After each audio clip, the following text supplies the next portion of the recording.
আপনাদের কাছে একটা প্রশ্ন, আপনারা মায়া নদী দেখেছেন? মায়া নদী দেখেছেন? হাসলে হবে না বাবা, আমার সাথে কথা বলতে হবে। ও দাদা, তুমি তো হাসছো কিসের জন্য? মনে হয় মায়া নদী দেখছো না? হ্যাঁ, ভালো কোথায় হয় জানেন? এই মনে। মন যদি ভালো থাকে তাহলে সব ভালো, একটা কথা জানবেন। আর মন যদি ভালো না থাকে তাহলে ওই মিষ্টি দিয়ে পায়েস রান্না করা অতীত লাগে, খাওয়া যায় না। আর এমন এমন সময় মন যখন ভালো থাকে ওই পায়েসের মধ্যে নুন পড়লে ওই পায়েসটা মিষ্টি হয়ে যায়, কি যায় না? তো মনটাকে ঠিক করেন, তাহলে দেখবেন ভালো লাগবে। এটা আমার কথা নয়, রাধা গোবিন্দের কথা, আমার অনাদি রাধা গোবিন্দের কথা। যার মন ভালো তার সব ভালো। হ্যাঁ, কি বলছেন সাউন্ড ম্যান? তো যাই হোক, সব কথা বাদ দেন। আজকে আমার প্রশ্ন আপনাদের কাছে, মায়া নদী কোথায় দেখেছেন বলেন? হ্যাঁ, ওই দাও, কথা কয় না কেন? তো মায়া নদী হচ্ছে এই দেহের মধ্যে হচ্ছে মায়া নদী। তো এই মায়া নদী কিন্তু সবাই বইতে পারে না বাবা। এই মায়া নদী বাইতে গেলে প্রেমিক হতে হবে, প্রেমিক। এখনকার প্রেমিক নয়, সেই প্রেমিক হতে হবে, তাহলেই কিন্তু এই মায়া নদী পার করা যাবে, না হলে কিন্তু মায়া নদী পার করা যাবে না। তাই যে গানটি গিয়ে শোনাবো, গানের তালে তালে সবাই মিলে একটু হাত তালি দেবেন কিন্তু, ঠিক আছে?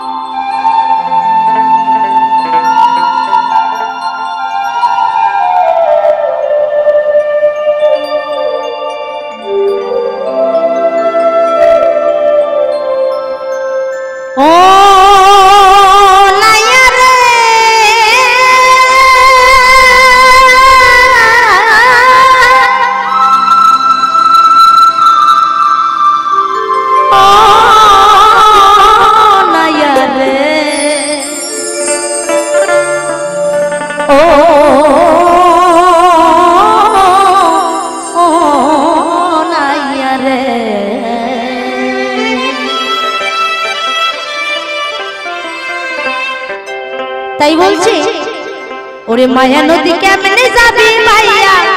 একটু তালে তালে কিন্তু সকলের হাত তালি দিতে হবে, গানের তালে তালে। হ্যাঁ, ফাঁকি দিলে কিন্তু চলবে না, এটা ফাঁকি দেওয়ার জায়গা নয়। আমিও দেব না, আপনারাও দেবেন না। রঙ্গিলা দেশের নাইয়া, ওরে মায়া নদী কেমনে যাবি ভাইয়া। নিতাই গৌর হরি বল, হরি বল। আহা,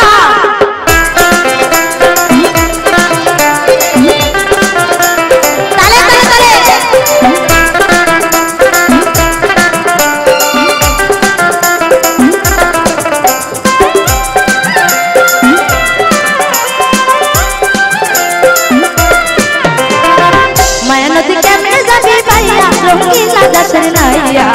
মায়া নদী কেমনে যাবি ভাইয়া, মায়া নদী কেমনে যাবি ভাইয়া, রঙ্গিলা দেশের নাইয়া। মায়া নদী কেমনে যাবি ভাইয়া, মায়া নদী কেমনে যাবি ভাইয়া। নিতাই গৌর হরি বল, হরি বল, হরি বল।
অনেক কুমির কিন্তু অল্পেতে বসে আছে বাবা।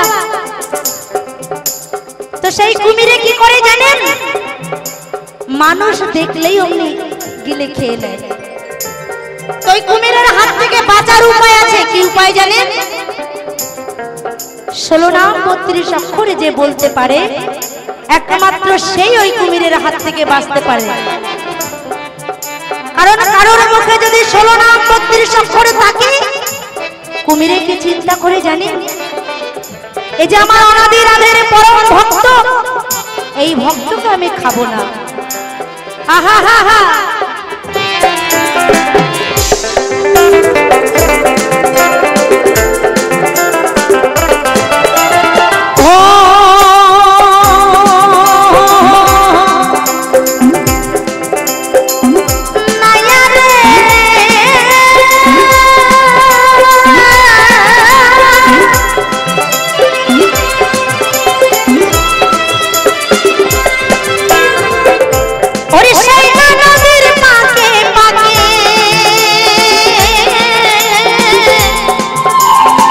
কুমির ওঠে ঝাঁকে ঝাঁকে, তোকে ভাগ্যে পেলে ফেলাইবে খাইয়া রে।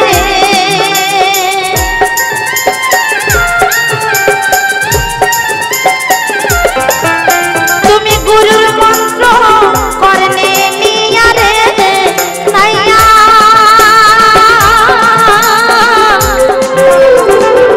এবার যাও না সতর দিয়া রঙ্গিলা দেশের নাইয়া।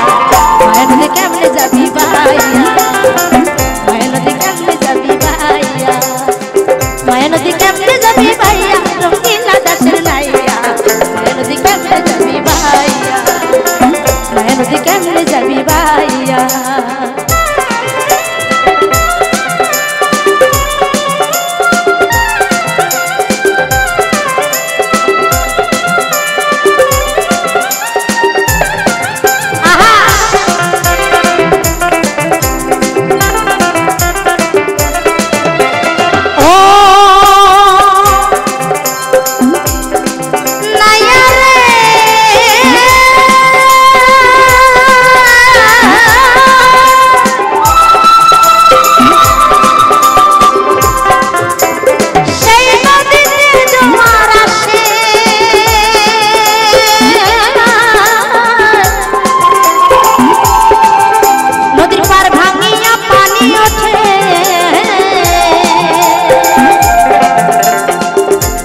সাদের বাগান গেল রে ভাসিয়া রে,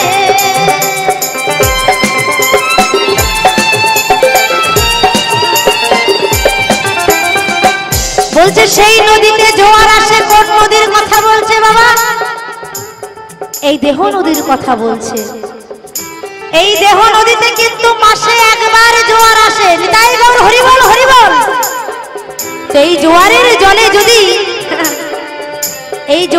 জলে যদি কোনো দানব গিয়ে পড়ে, সে দানবের অবস্থা হয় কেমন জানেন? সেই দানব ওখানে জ্বলে পুড়ে মরে যায়। কেন? ওই জোয়ারের এতটাই তেজ। আর ওই জোয়ারের জলও চেনে যে কোনোদিন কৃষ্ণ কথা শোনে নাই, এ কোনোদিন কৃষ্ণ কথা বলেও নাই। তো এরে বাঁচিয়ে রেখে কি লাভ? এরে বাঁচিয়ে রাখা মানে আরেকজনকে খারাপ করা, নষ্ট করা, পরিবেশ নষ্ট করা। দেখবেন অনেক জায়গায় নাম কীর্তন হলে সেখানে কিছু কিছু লোক, এমন কিছু কিছু লোক গিয়ে হাজির হয়, তারা পরিবেশটাকে নষ্ট করতে যায়। তারা গান শুনতে যায় না, তারা গান দেখতে যায়। অনেকে আছে শ্রোতা, অনেকে আছে দর্শক। যারা দর্শক তারা কি করে জানেন? এই যে দেখলো, দেখে গিয়েছিল, দুটো গান শুনবে, বাড়ি গিয়ে ঘুমোবে। আর যারা শ্রোতা তারা কিন্তু বসে থাকে, কোমর ব্যথা হয়ে যায়, তাও বসে থাকে। তা আজকে মনে হচ্ছে আপনারা হচ্ছে শ্রোতা, আপনারা দর্শক নয়। তাই আপনাদের উদ্দেশ্য করে নিতাই গৌর হরি বল হরি বল হরি বল।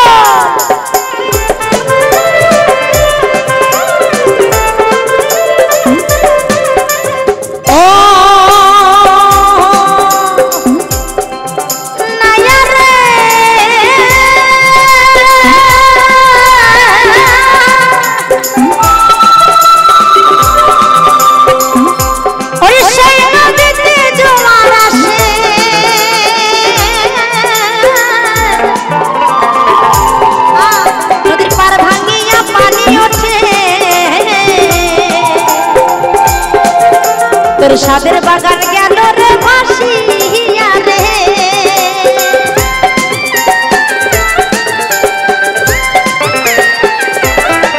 ও তোর রূপ দেখিয়া রইলি ফুলে রে নাইয়া মরলি হাবুডুবু খাইয়া রঙিনা দাসের নাইয়া মায়া নদী কেমনে যাবি বাইয়া মায়া নদী কেমনে যাবি বাইয়া মায়া নদী কেমনে যাবি বাইয়া রঙিলা দাসের নাইয়া মায়া নদী কেমনে যাবি বাইয়া মায়া নদী কেমনে যাবি বাইয়া